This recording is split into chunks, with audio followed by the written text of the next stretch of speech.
दोस्तों, welcome back to in my new video. आज की वीडियो में हम लोग बात करने वाले हैं देसी डिटेल्स के ऊपर। आज हम लोग बात करेंगे एसबीआई बैंक से पर्सनल लोन के ऊपर। अगर आप एसबीआई बैंक से पर्सनल लोन लेने जा रहे हैं तो अगर आपको नहीं पता है कि क्या रेट ऑफ इंटरेस्ट चल रहा है एसबीआई बैंक में 2023 में, क्या रेट ऑफ इंटरेस्ट चल रहा है, साथ ही साथ पर्सनल लोन के रिगार्डिंग हम लोग ये भी बात करने वाले हैं कि अगर आप एसबीआई बैंक से लोन लेने जा रहे हैं तो आपको किस स्कीम के बिहाफ पर लोन मिलता है, और साथ ही साथ अगर आप लोन लेने जा रहे हैं तो आपकी एलिजिबिलिटी है कि नहीं, आप एलिजिबल हो रहे हैं कि नहीं लोन के लिए, आपकी एज क्या है, आपकी इनकम कितनी है। तो ये सारी चीजें हम लोग बात करने वाले हैं और साथ ही साथ अपनी ईएमआई भी कैलकुलेट करके देखेंगे कि हम लोग की मंथली किस्त कितनी जा रही है।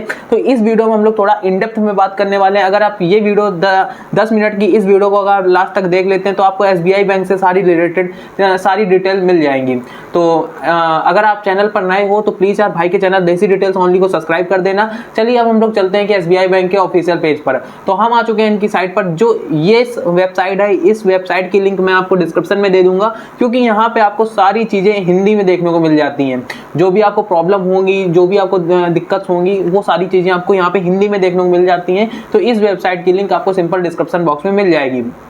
तो अभी बात करी जाए कि एसबीआई बैंक का रेट ऑफ इंटरेस्ट क्या चल रहा है, तो आप देख सकते हैं कि रेट ऑफ इंटरेस्ट जो चल रहा है वो चल रहा है 11% से लेकर के 15% के बीच में आपका रेट ऑफ इंटरेस्ट चल रहा है। अब ये जो रेट ऑफ इंटरेस्ट होता है ये आप पे लगता किस टाइप से है, अगर आप देख सकते हैं 11 से 15 के बीच में आपको डिफरेंस पता लगाना है कि अब हमको रेट ऑफ इंटरेस्ट मेरा कितना लगेगा। तो ये आप पे लगता है सिविल स्कोर के ऊपर। अगर आपका सिविल स्कोर एक गुड की कैटेगरी में आता है, एक एक्सीलेंट की कैटेगरी में आता है, तो आपको काफी कम ब्याज पर लोन मिल जाता है, काफी कम ब्याज पे आप लोन ले लेते हैं। साथ ही साथ अगर आपका जो सिबिल स्कोर या क्रेडिट स्कोर काफी कम है, मतलब कि बैड की कैटेगरी में आता है, पुअर की कैटेगरी में आता है, तो आपका जो क्या कहते हैं रेट ऑफ इंटरेस्ट होता है वो काफी ज्यादा, आपको काफी हाई रेट ऑफ इंटरेस्ट के साथ आपको लोन दिया जाता है।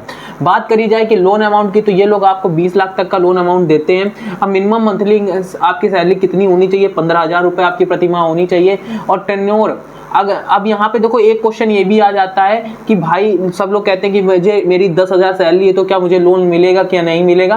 तो यहाँ पे नीचे आप स्लाइड करेंगे तो आपको इसका डिटेल मिल जाएगा कि यहाँ पे लिखा हुआ है एसबीआई पर्सनल लोन फॉर, देख सकते हैं ये लिखा हुआ है SBI personal loan for 10,000 salary. तो इस वेबसाइट की लिंक डिस्क्रिप्शन में, जो आंसर लिखा हुआ आप लोग डिस्क्रिप्शन में जाकर के पढ़ लेना। अभी हम लोग जो डिटेल्स हैं वो हम लोग उसके बारे में हम लोग बात कर लेते हैं।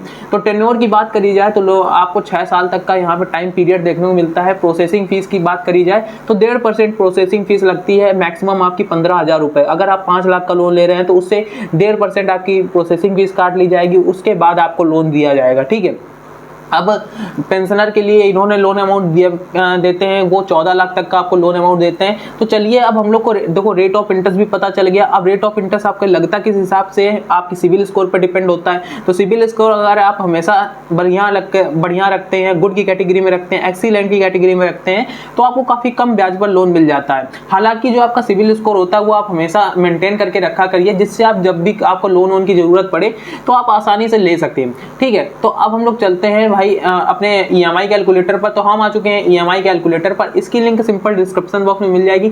यहाँ से हम लोग हर एक लोन की ईएमआई कैलकुलेट करते हैं। जैसे कि अभी हम लोग को पर्सनल लोन कैलकुलेट करना है तो हमने पर्सनल लोन ले लिया, क्योंकि कोई भी लोन लेने से पहले एक बार कैलकुलेट करना बहुत ज्यादा जरूरी होता है कि कितना लोन है, कितना हम लोग लोन अमाउंट लेना है, तो उस हिसाब से मेरी मंथली किस्त कितनी जा रही है। तो वो सारी चीजें आपको पता लगानी बहुत ज्यादा जरूरी होता है। और सिविल स्कोर चेक करने की भी लिंक मैं आपको डिस्क्रिप्शन में दे दूंगा, तो आप लोग सिविल स्कोर भी चेक कर लेना। ठीक है। पर्सनल लोन अमाउंट, अगर यहाँ पे बात करी जाए पर्सनल लोन अमाउंट, तो आपका देख सकते हैं कि हम लोग अमाउंट डालना है कि हम लोग को कितने लाख का लोन चाहिए। तो हम लोग यहाँ पे मान लेते हैं कि 5 लाख का अमाउंट चाहिए, तो हमने 5 लाख का अमाउंट डाल दिया। अब रेट ऑफ इंटरेस्ट तो हम लोग को पता नहीं है, तो रेट ऑफ इंटरेस्ट अब हमने एक मिनिमम रेट ऑफ इंटरेस्ट हम ले रहे हैं, लेकिन जो आप लोग रेट ऑफ इंटरेस्ट लीजिएगा वो अपना सिविल स्कोर चेक करके ही लीजिएगा। मैं बार बार बोल रहा हूँ, जो आप लोग रेट ऑफ इंटरेस्ट लेंगे वो अपना सिविल स्कोर चेक करके लीजिएगा।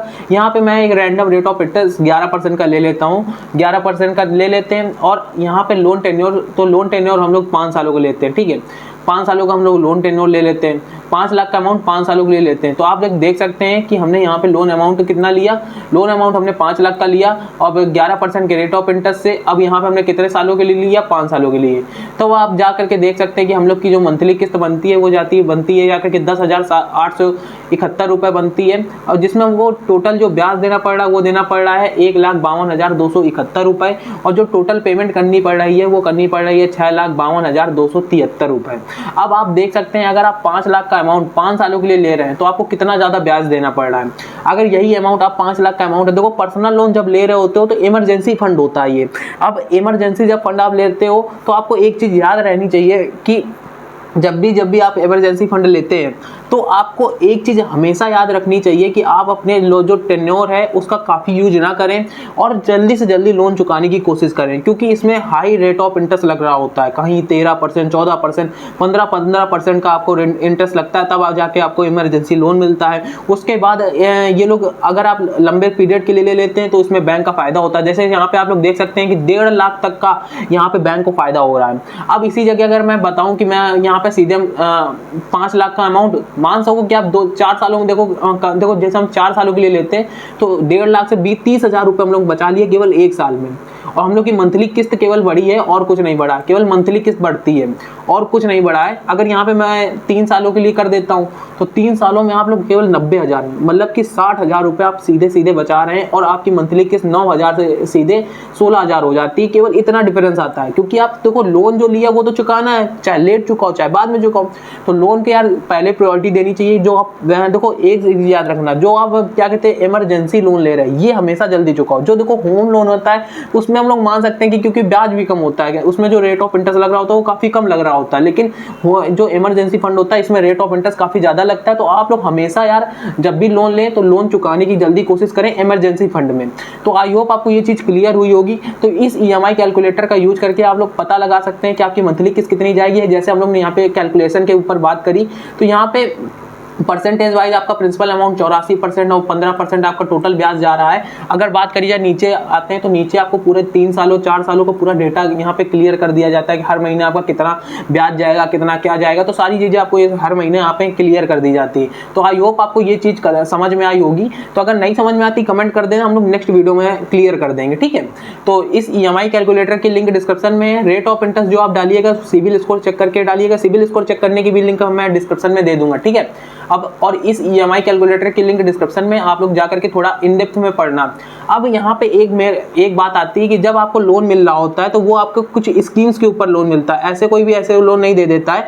जब लोन देता है वो कुछ स्कीम चल रही होती है। जैसे देख सकते हैं यहाँ पे एक्सप्रेस क्रेडिट कार्ड चल रहा है, एक्सप्रेस बंधन चल रहा है, एक्सप्रेस क्रेडिट अस्थायी कर्मचारी NSE चल रहा है, पेंशन रेट चल रहा है, स्वच्छ। तो काफ़ी सारी यहाँ पे स्कीमें चल रही होती है। इस बिहाफ पे आपको इमरजेंसी फंड मिलता है, ठीक है। तो आप देखो बैंक में जाकर के आप कंफर्म कर सकते हैं, जो आपके आसपास कोई ब्रांच हो तो वहाँ पे आप पता लगा सकते हैं कि प्रेजेंट समय में कौन सी स्कीम चल रही है। तो इन स्कीम का यूज करके भी आप लोग लोन ले सकते हैं। देखो अलग अलग स्कीम का अलग अलग बेनिफिट है, अलग अलग इंटरेस्ट लग रहा है। वो आप देख सकते हैं किसी में 11% से स्टार्ट है, किसी में 15% से स्टार्ट है। तो मैक्सिमम देखो 15% तक ही गया है, 15% के ऊपर नहीं गया हुआ है। अब यहाँ पे बात करी जाए कि SBI की एलिजिबिलिटी क्या है। तो देख सकते हैं अगर आप पर्सनल लोन लेने जाते हैं SBI से तो आपकी एज, पहला फैक्टर आता है कि एज आपकी 21 से 58 साल के बीच में होगे तभी आपको लोन मिलेगा। सिविल स्कोर आपका मिनिमम 750 प्लस होना चाहिए, ठीक है। देखो इन्होंने 750 प्लस लिखा है क्योंकि आपको ब्याज कम लगे। अगर 750 प्लस नहीं होगा, देखो 750 प्लस ये रहता है तो जो आप पर्सनल जो भी पर्सन लोन लेने जा रहा होता है उसके ऊपर ट्रस्ट भी उतना ज़्यादा किया जा सकता है, क्योंकि सिविल स्कोर अच्छा है। सिविल स्कोर आपका तभी अच्छा होता है जब आप टाइम पे लोन चुका रहे होते हैं, तभी आप लोग को बैंक कहती है कि 750 से प्लस होना चाहिए, ठीक है। अब मिनिमम सैलरी कितनी होनी चाहिए? 15,000 रुपये मिनिमम सैलरी होनी चाहिए। अब सेल्फ एम्प्लॉयड की बात करी जाए तो यहाँ पे सेल्फ एम्प्लॉयड को 1 साल कम से कम कार्य का अनुभव होना चाहिए। जो बिजनेस पर्सन है उसको 1 साल का कार्य का अनुभव होना चाहिए। सैलरी वेतन की बात करी जाए तो SBI पे आपका अकाउंट हो या ना हो तब भी आपको यहाँ पे लोन मिलेगा। डॉक्यूमेंट्स की बात कर ली जाए तो डॉक्यूमेंट्स की बात करी जाए तो पासपोर्ट साइड आप प्रूफ ऑफ आइडेंटिटी के लिए आप लोग पासपोर्ट दे सकते हैं, ड्राइविंग लाइसेंस दे सकते हैं, आधार कार्ड दे सकते हैं, वोटर ID कार्ड दे सकते हैं। इन सारी चारों चीज़ें आप दे सकते हैं एक प्रूफ ऑफ आइडेंटिटी के लिए। प्रूफ ऑफ एड्रेस की बात करी जाए तो रेंट एग्रीमेंट आप दे सकते हैं, यूटिलिटी बिल दे सकते हैं, पासपोर्ट साइज फोटो दे सकते हैं, राशन कार्ड दे सकते हैं। इन चारों में से कोई भी एक चीज़ आपको देनी होगी, ठीक है। प्रूफ ऑफ इनकम की बात करें और बिजनेस की बात करें कि आपका अगर बिजनेस है और आप सैलरीड पर्सन है तो आपको क्या इनकम वो सैलरी क्या देने पड़ेंगे डॉक्यूमेंट्स, वो ITR आप पिछले 2 वर्ष का दे सकते हैं, वेतन पर्ची आप दे सकते हैं और ITR देना तो यार सबसे ज़्यादा इंपॉर्टेंट है, ठीक है। इनकम टैक्स रिटर्न आपको देना ही है। और बैंक स्टेटमेंट पिछले 3 महीने का आप दे सकते हैं, या तो वेतन पर्ची 6 महीने की आप दे सकते हैं। फॉर्म 60 के साथ देना जो सैलराइड बंदे हो, ठीक है। अब SBI पे देखो तो यहाँ पे लिखा हुआ है SBI EMI कैलकुलेटर, तो इसकी लिंक भी मैं आपको सिंपल अभी देखो हम लोग EMI कैलकुलेट करके आए थे और इसकी लिंक भी आपको यहीं पे मिल जा रही, तो आप लोग यहाँ पे क्लिक करके भी पहुँच जाएंगे, ठीक है। अब बात करी जाए और कैसे यूज करना है, तो यहाँ पे डिटेल से लिखा हुआ है, लेकिन मैंने आपको बता दिया वीडियो के फॉर्म पे। अब यहाँ पे कई सारे क्वेश्चंस आते हैं कि आपकी सरकारी, देखो सरकारी कर्मचारी के लिए SBI ऋण ब्याज दर क्या होता है, मतलब कि अगर गवर्नमेंट आप एम्प्लॉय हैं उसके लिए आपको क्या इंटरेस्ट लगेगा, तो उसका भी रेट देख सकते हैं यहाँ पे लिखा हुआ है। तो सारी चीज़ें यहाँ पे आपको पहले से देखने को मिल रही है। तो ये 29/2022 में ये चीज़ बताई गई थी, आज तक वही चीज़ चलती आ रही है। अभी जब बीच में अपडेट आते हैं तो हम लोग आपको क्लियर कर देंगे, लेकिन अभी सरकारी नौकरी जो सरकारी पर्सन के लिए है वो यही चीज़ चल रही है कि 10 से 13% के बीच में आपका इंटरेस्ट लगेगा और यही रेट ऑफ इंटरेस्ट चलेगा। अब अगर आपकी 10,000 सैलरी है तो आप ये चीज़ पढ़ सकते हैं जा करके। तो आई होप आपको वीडियो पसंद आई तो यार वीडियो को लाइक करना, भाई के चैनल को सब्सक्राइब करें। मिलते हैं किसी और